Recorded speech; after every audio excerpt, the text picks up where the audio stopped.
Chers amis togolais, collègues diplomatiques et compatriotes américains au Togo, bonjour. C'est un moment doux amer pour moi et ma femme que je m'adresse à vous pour la dernière fois en tant qu'ambassadeur des États-Unis au Togo. Bien que le département d'État m'a donné cette incroyable opportunité et honneur de découvrir votre pays, je dois faire mes adieux car il est temps pour moi de passer à ma prochaine mission.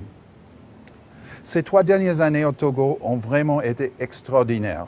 Malgré le Covid-19 et d'autres difficultés qui ont eu un impact sur nos vies, et je chérirai le temps que j'ai passé à vous servir. Je me souviens encore de ma première descente d'avion et de l'accueil chaleureux que j'ai reçu avec ma femme. Ce sentiment a été réaffirmé lors des rencontres et des interactions que j'ai eues avec vous à tous les niveaux.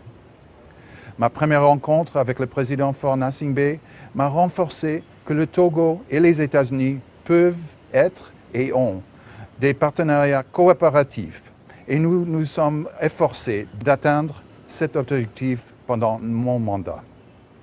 Je suis fier des efforts de cohésion sociale que l'ambassade a réalisés en partenariat avec le gouvernement et les acteurs locaux pour prévenir l'extrémisme violent au Togo.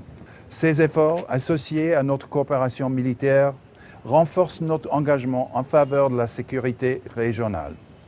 Je profite de ce moment pour saluer à nouveau le rôle du Togo dans les efforts de maintien de la paix de l'ONU et son statut de 15e pays contributeur de troupes dans le monde.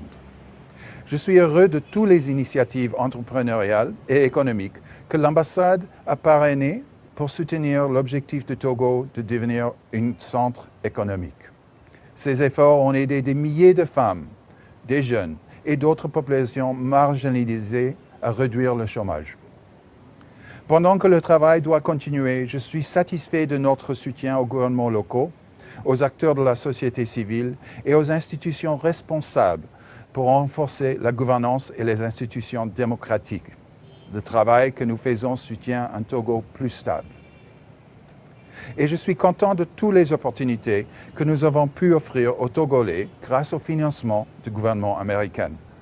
Des programmes de santé pour réduire la prévalence de la VIH-Sida, des échanges académiques et professionnels pour accroître la compréhension mutuelle, des cours d'anglais ciblés, des fonds pour soutenir les coopératives locales dans leurs initiatives de développement à petite échelle, des programmes de repas scolaires.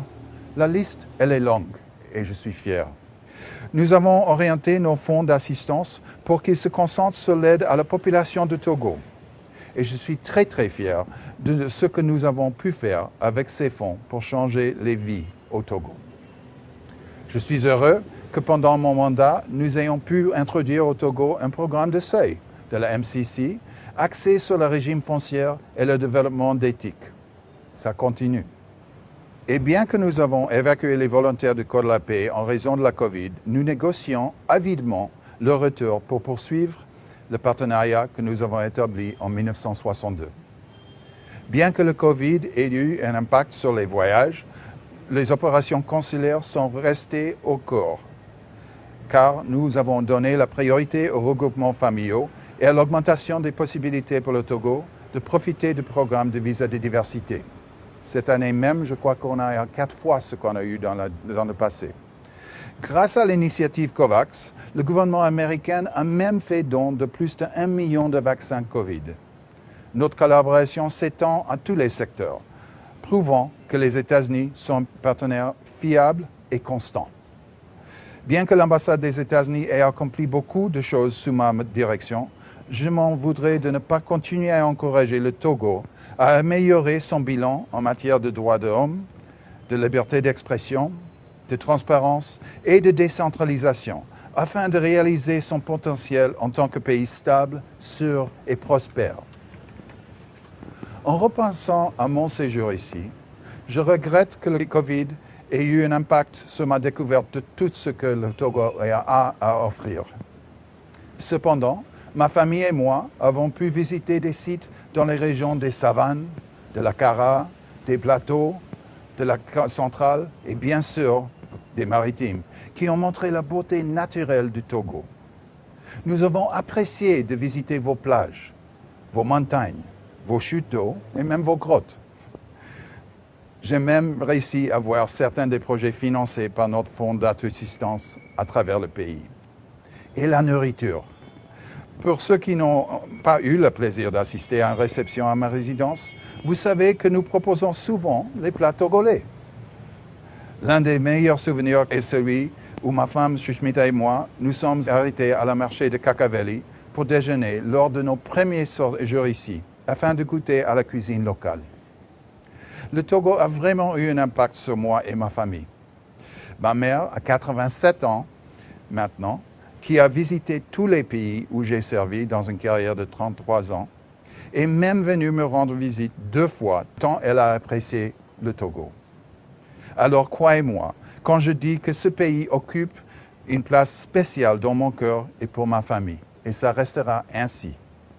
Je sais que malgré mon départ, le partenariat entre nos 2 pays perdure. L'engagement des États-Unis envers le peuple togolais se poursuivra. Et mon successeur, ambassadeur Elizabeth Fitzsimmons, s'appuiera sur toute la bonne volonté établie pendant mon séjour ici, tout comme je me suis appuyé sur l'héritage de mon prédécesseur, l'ambassadeur David Gilmour. J'espère que vous lui réservez un accueil chaleureux, comme vous l'avez fait pour moi et ma famille. Encore une fois, je vous remercie tous pour cette affectation inoubliable. Ce fut un honneur de la vie pour moi de servir en tant qu'ambassadeur ici à Togo. Et j'espère que nos chemins se croiseront de nouveau. Miano, Julu, Akpe, Namilo.